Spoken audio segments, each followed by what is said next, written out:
បាទជំរាបសួរពុកម៉ែបងប្អូនទាំងអស់គ្នាថ្ងៃនេះគឺមានរឿងរ៉ាវដ៏រន្ធត់មួយទៀតហើយដែលបានមកពីបងស្រីច័ន្ទធឿនដែលក៏ជាអ្នកសម្បត្តិឡានក្រុងបាទគឺរឿងហ្នឹងរន្ធត់ដែរបងប្អូនគឺរឿងហ្នឹងគឺមានចំណងជើងថាឡានក្រុងមានវិញ្ញាណរឿងហ្នឹងគឺហេតុការណ៍គឺនៅលើឡានក្រុងបាទគឺបងស្រីច័ន្ទធឿនគឺជាអ្នកសម្អាតនៅឡានក្រុងមួយកន្លែងដែលឡានហ្នឹងគឺដំបូងគឺយើងទិញមកពីក្រៅប្រទេសបងយើងពីក្រៅប្រទេសចឹងឡានហ្នឹងមានថ្មីចើងមកបងប្អូនមានរោគោមានតែមានអីថ្មីហ្មងបានឆ្នាំអីថ្មី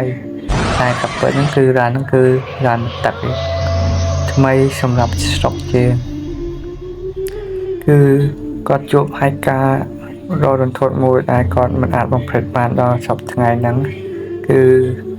គាត់មានអាការៈរុះស្រក់ស្រុះអីចឹងទៅចាតែហេតុការណ៍ដ៏រន្ធត់បងស្រីច័ន្ទធឿនគឺគាត់ជួបហេតុការណ៍ដ៏រន្ធត់គឺដែលគាត់បានសម្អាតឡានក្រុងមួយគឺនៅពេលដែលឡានក្រុងហ្នឹងគឺនៅពេលដែលគេដឹកអ្នកដំណើរទៅទេសចរ 3-4 ថ្ងៃចឹងទៅនៅពេលដែលឡានក្រុងម្ដងកន្លែងវិញគឺបងស្រីច័ន្ទធឿនគឺជាអ្នកសម្អាតអនាម័យអីចឹងទៅទូនាទីគាត់គឺជាអ្នកសម្អាតឡានក្រុងដោយសារតែឡានក្រុងក្រុមហ៊ុនមួយហ្នឹងគឺជាប្រភេទឡានក្រុងធំគណៈឡានក្រុងពីរជាន់បងប្អូនចឹងទៅឡានក្រុងពីរជាន់ចឹងបងច័ន្ទធឿនឲ្យតែឡានក្រុងនឹងចូលមកឲ្យគឺគាត់ជាអ្នកសម្អាតទូនាទីគាត់សម្អាតអនាម័យបោសសម្អាតមើលទឹកទេឬក៏សម្រាមអីឲ្យតែមានអីគេចាត់ប្រមូលបាសចោលចឹងហើយចឹងទៅថ្ងៃមួយគឺឡានក្រុងហ្នឹងគឺបានជាពេលតិចមកយើងនេះអីខ្សែបែបបនអីខ្សែអស់ចឹងទៅរយៈពេលប្រហែលមួយអាទិត្យមកហ្នឹងក៏មាននេះទេសចរគេត្រូវការ order ទៅទេសចរ3ថ្ងៃចឹងទៅក៏គាត់បានក៏ចាស់ក្រុមហ៊ុនក៏ចុះឡាននឹងទៅចឹងទៅនៅពេលដែលប្រហែលជាម៉ោង6ជប់ម៉ោង6រងាហ្នឹងគឺឡានក្រុងហ្នឹងបានដឹកអ្នកដំណើរមកវិញហើយដល់កន្លែងចំណតដែលនេះថាចឹងទៅបងស្រីច័ន្ទធឿនហ្នឹងគឺគាត់បានឡានទៅសម្អាតឡានក្រុងហ្នឹងទៅហើយបងតកង់ឡានហ្នឹងក៏គាត់បានចប់ភារកិច្ចគាត់បានរៀបចំឡានរបស់គាត់ចឹងទៅទើបទីបងច័ន្ទធឿនគឺគាត់សម្អាតឡានក្រុងចាប់តាមតាចូលឡានដើម្បីធ្វើការសម្អាតតែគាត់ថាហើយវិញឡានក្រុងអត់សូវមានសម្រាមចឹងពេលដែលគាត់ដំបូងគឺគាត់ដើរមើលសិនថាកៅអីណាមានផ្លេតរបស់ឬក៏របស់អីចឹងទៅនៅតែពេលគាត់ដើរហើយគាត់មើលទៅតែគណៈខេនសមមនៅចឹងហើយគាត់សើចហាយរ៉ូសាតែគណៈឡានក្រុងគឺដឹកនេះទេសចរចឹងបងប្អូនចឹងទៅក៏ដោយសារហើយតែមួយគឺបរិសម្នាក់នៅក្នុងឡានហ្នឹងគឺមានដេងនៅកណ្ដាលដុតបារាំងឬក៏អីចឹងសោកខ្ពស់ចឹងគាត់ខំហៅ excuse me sir អត់មានអីសោះចឹងទៅក៏គាត់ដើរទៅអត់មានអីសោះអត់មានអីចឹងទៅក៏គាត់ដើរដល់កៅអីទី8ដើរទៅក៏គាត់ឃើញមានលើកៅអីតែ8ហ្នឹងគឺមានគេដាក់នំប៉ាវមួយពេលដែលគាត់ឃើញគេដាក់នំប៉ាវហ្នឹងក៏គាត់ស្មានថាជានំប៉ាវ តែជន់អីចឹងទៅតែផ្សេងឬក៏អីចឹងទៅឬក៏បងឆុនបងកងឡានក៏ខ្សែជំនាញឡានជំនាញអីចឹងដោយសារតែជាធម្មតាទៅគឺឡានតែមានជំនាញគេអីចឹងទៅតែនោះក៏គាត់អត់ខ្វល់អីចឹងទៅក៏គាត់បោកសម្អាតអីចឹងទៅនៅពេលដែលគាត់បោះហើយអត់ក៏គាត់ដើរទៅប្រមូលសំណល់ប្រមូលអីនៅឡានចុចទី1ចុចទី2ចឹងទៅហើយក៏នៅក៏ឃើញនំប៉ាវមានអត់ធូបមានអត់អីចឹងហើយគណៈស្មានថាបងកងឡានក៏ស្អាយជំនាញឡាននោះទៅហើយក៏គាត់ដើរហួសចឹងដើរហួសគាត់ចាប់ដើមសម្អាតប្រមូលរបរសម្រាប់ក្រុងទឹកឆាត់ក្រុងអីចឹងទៅ10ទឹកឆាត់អីចឹងទៅហើយនៅពេលដែលគាត់ទៅជាន់ទី2សាឃើញជំនាញឃើញនំប៉ាវហ្នឹងគឺនៅជាន់ទី1នេះក៏គាត់ឡើងទៅជាន់ទី2ចឹងទៅឡើងទៅជាន់ទី2ឡើងទៅក៏ទៅនៅក្រោមគឺសំឡេងងឹតងក់តែដតាមលើតាចិនចូលចឹងឬក៏សរែងដល់ជន់ជិះគេនិយាយគ្នាឬសោចឹងតែដល់និយាយអីមួយចន្ទនាគ្នាចឹងតែនៅនេះក៏អត់ខ្វល់ដែរស្មានថាមានអ្នកនៅក្រៅឬក៏អីចឹងគឺសំឡេងឡានតោអីចឹងទៅក៏អត់ខ្វល់អីចឹងក៏គាត់នៅជាន់ទីឡាននៅជាន់ទី2ហ្នឹងក៏គាត់ប្រមូលសំណល់ប្រមូលអីចុះបោះចង់ហ្នឹងទៅហើយនៅពេលប្រហែលជាមួយសប្តាហ៍ក្រោយមកក៏ឡានហ្នឹងត្រឡប់ទៅរថទី2ចឹងបងប្អូនហើយក៏ត្រឡប់មកដល់ធម្មតាចឹងទៅហើយក៏ទូនទីក៏គាត់ប្រមូលអនាម័យទៅអនាម័យឡានហ្នឹងទៀតចឹងទៅហើយនៅពេលដែលគាត់ទៅដល់កៅអីទី8ហ្នឹងក៏នៅតែឃើញនំប៉ាវហើយនឹងធូបបីទៅខ្សែចឹងទៅហើយក៏គាត់អត់ខ្វល់ដែរក៏នៅឃើញរថសាមុនចឹងក៏គាត់នៅតែប្រមូលរបរអីធ្វើអនាម័យជាធម្មតាចឹងទៅហើយក៏គាត់បានឡើងទៅជាន់ទី2ទីអីនឹងដើម្បីប្រមូលរត់ដងចឹងណាតែដល់ពេលដែលគាត់ចុះមកមកយើងត្រូវជាន់ទី1ទី2ពេលដែលគាត់ចុះមកដល់ជាន់ទី1ហ្នឹងទៅក៏ឃើញមនុស្សអង្គុយស៊ីនំប៉ាវហ្នឹងទៅហើយក៏គាត់ភ័យគាត់ស្មានថានេះស្មានថាណាគេនៅលើឡានហ្នឹងភាសាពេលគាត់ឡានទៅបាត់ធ្វើអត់អីចឹងហើយតែគាត់មនុស្សហ្នឹងមនុស្សប្រុសមៀតដៀងរត់បលាំងអត់អីចឹងទៅសស្គូតែអត់អីខ្លីទៀតគាត់មើលទៅឃើញក្បាលអត់សក់អីចឹងផងតែគាត់ឃើញស្មាឃើញអីស្មាធំចឹងចាកាក់អីយើងមិននេះចឹងឃើញស្មាឃើញអីឃើញជាងបើជាងទៅអីចឹងទៅហើយបងច័ន្ទធឿនហ្នឹងគឺគាត់ភ័យដែរហ្នឹងហើយគាត់ហៅExcuse me sir hello sir ហើយនេះហ្នឹងបើតែហ្នឹងក៏គាត់នៅតែរកណាអត់ជើងញ៉ាំនំប៉ាវហ្នឹងគាត់អង្គុយកាក់អីនំប៉ាវហ្នឹងទៅហើយ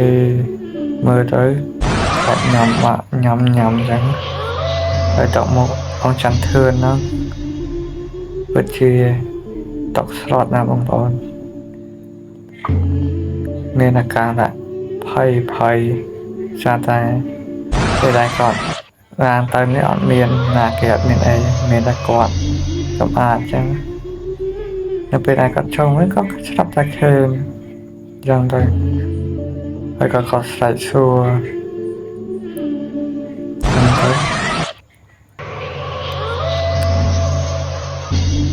ក៏សាច់សួរនៅតែអត់ឆ្លើយអត់អីចឹងដោយសារចង់ទីបាយឲ្យយើងនៅខាងមុខ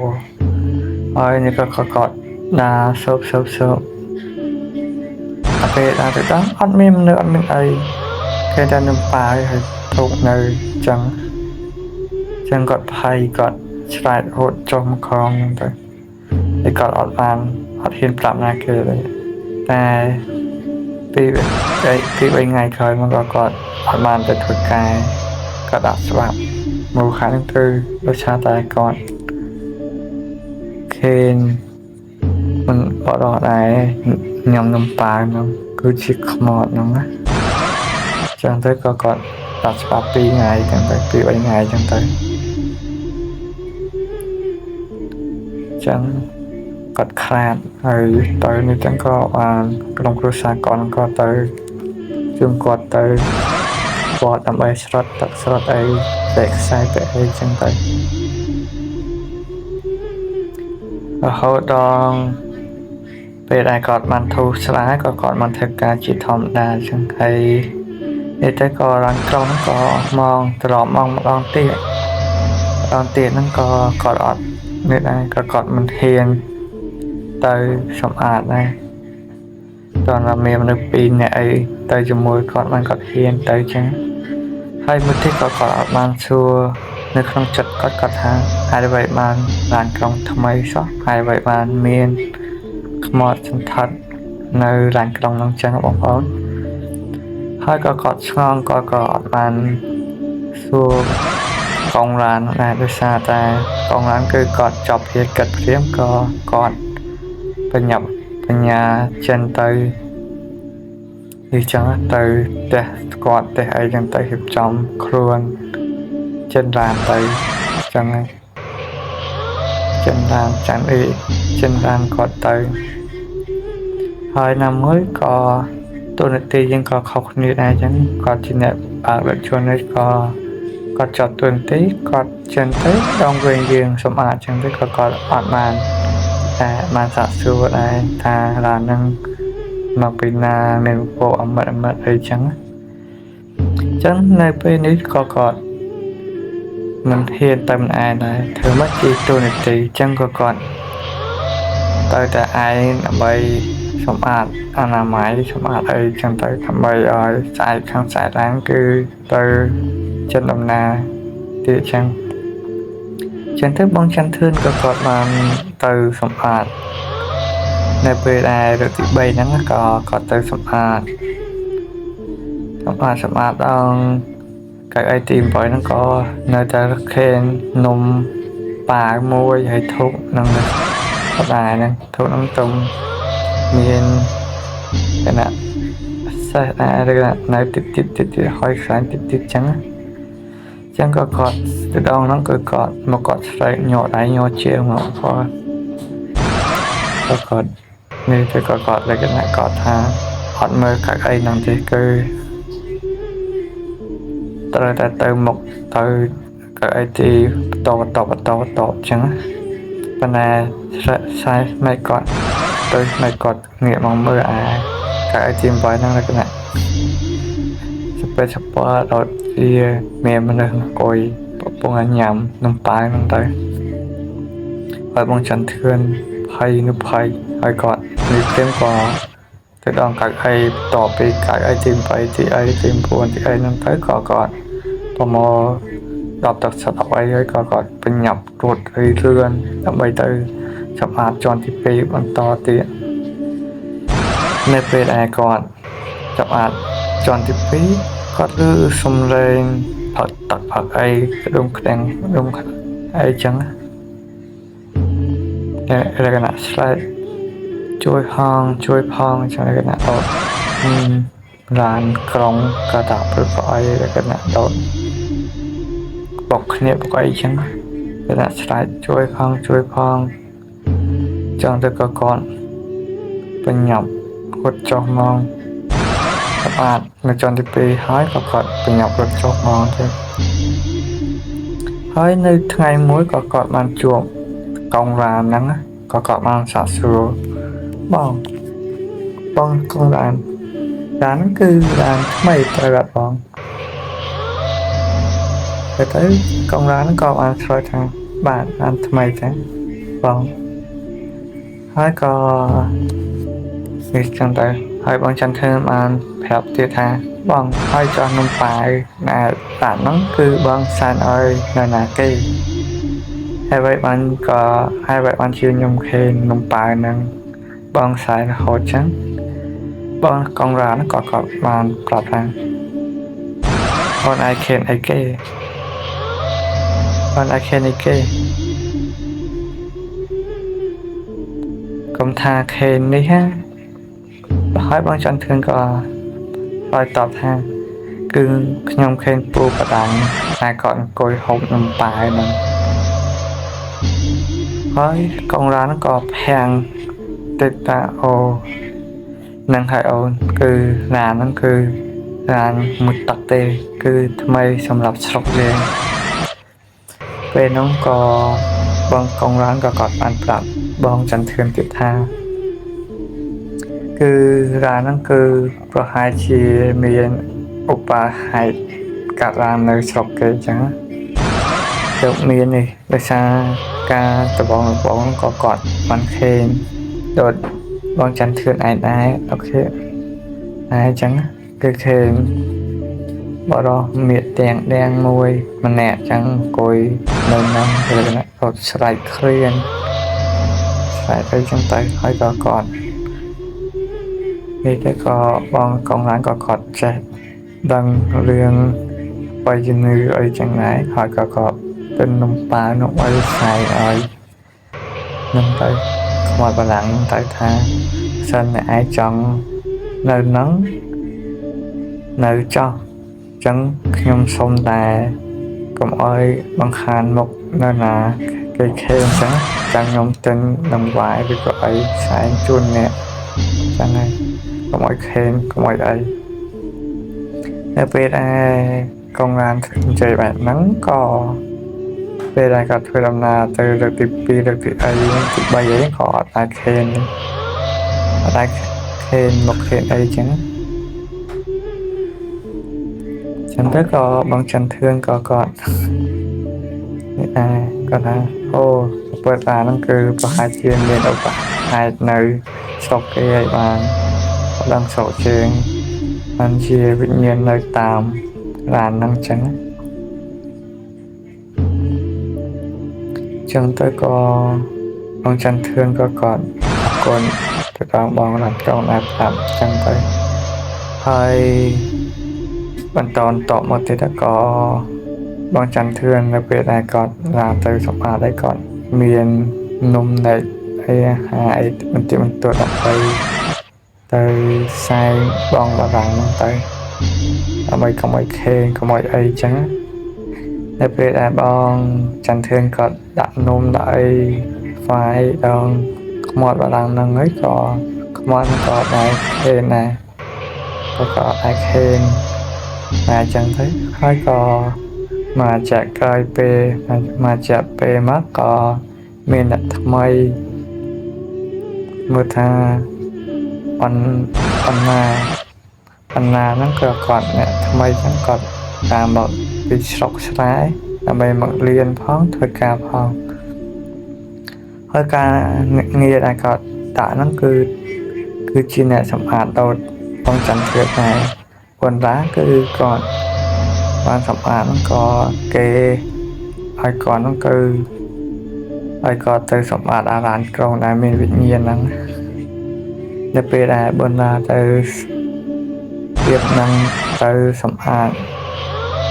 អារានក្រុងហ្នឹងហើយបងបន្ទឿនហ្នឹងក៏គាត់មិនចង់ឲ្យបណ្ណាទៅដែរប៉ុន្តែបើសិនគាត់មិនឲ្យបណ្ណាទៅគឺមានតែគាត់ជាអ្នកទៅចឹងក៏គាត់មិនដឹងធ្វើម៉េចគឺបណ្ដោយឲ្យបណ្ណាទៅ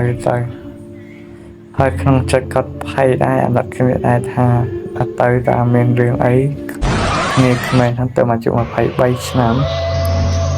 តារានៅតែខេនអ្វីហ្នឹងគឺមិនដឹងមិនណាទេ ហើយមិនគិតជឿក៏បងបន្ទឿនក៏ទៅសម្អាតឡានក្រុងផ្សេងដទៃទៀតចឹងទៅហើយបណ្ណាក៏អ្នកថ្មីក៏គាត់បានទៅសម្អាតឡានក្រុងដែលមានវិញ្ញាណហ្នឹងទៅនៅពេលដែលបណ្ណាទៅសម្អាតឡានក្រុងថ្មីហ្នឹងក៏មាន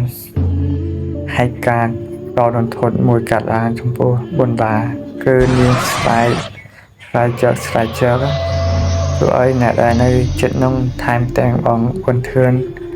អ្នកផ្អាក៏នាំគ្នារត់ចេញមកមើលហើយបណ្ណាក៏ឆ្លៃក៏បានសន្លប់ទៅនៅលើឡាននោះគឺនៅពេលដែលបណ្ណាដឹងខ្លួនក៏គាត់បានប្រាប់ពីអំណាចហេតុការណ៍ដែលនាងបានជួបហ្នឹងទៅហើយចំណែកបងបន្ទឿនវិញគាត់នឹកស្ដាយក្រោយថាបើសិនជាគាត់បានប្រាប់ឬក៏គាត់ទៅជំនួសវិញប្រហែលជាមិនមានហេតុការណ៍កើតឡើងចំពោះបណ្ដាទេនេះហួសអស់ហើយចឹងទៅចំណែកបណ្ដាវិញក៏បានប្រាប់ពីហេតុការណ៍ដែលនាងបានជួបនោះគឺហេតុការណ៍ក៏មិនខុសគ្នាប៉ុន្មានពីបងបន្ទឿនដែរគឺជួបខ្មាត់បារាំងមួយអង្គុយញ៉ាំនំប៉ែននោះទៅនាងហើយបណ្ដាក៏កត់ភ័យស្រែកដោយសារគ្នាមិនអាចជោគហេតុការណ៍ដ៏រន្ធត់បែបហ្នឹងណាចាតែបណ្ដាគាត់បានឃើញពូបារាំងហ្នឹងលក្ខណៈមុខមាត់ស្ទើរសៀមកំពុងញ៉ាំនំប៉ែមើលទៅគួរឲ្យគាត់ហ្នឹងពូបារាំងអាណិតគាត់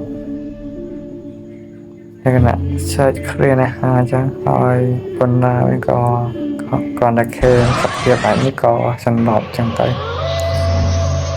ហើយនៅពេលដែលបណ្ដានៅមន្ទីរពេទ្យបានធូរស្រាលទៅក៏គាត់បានទៅវត្តទៅអីដើម្បីឆ្លត់ទៅរំដោះគ្រោះរំដោះអីចឹងទៅក៏គាត់បានពីឈប់ពីកន្លែងធ្វើការហ្នឹងធ្វើការបានតែមួយថ្ងៃក៏បានឈប់វិញសារតែគាត់ជោគហេតុការណ៍ដ៏រន្ធត់ចឹងព្រោះគាត់មិនអាចបំភ្លេចបានចឹងទៅមានន័យថាឡានឬក៏របស់របរដែលថ្មីហ្នឹងក៏ជាមិនដឹងថាមានប្រភពមកពីណាមានហេតុការណ៍អីកើតឡើងចឹងទៅមានតែយើងត្រូវតែជឿឲ្យបានច្បាស់ឬក៏ដឹងប្រភពការនឹងមកពីណាមានរបស់របរឬក៏វិញ្ញាណអីអត់យើងត្រូវតែការពារដែរ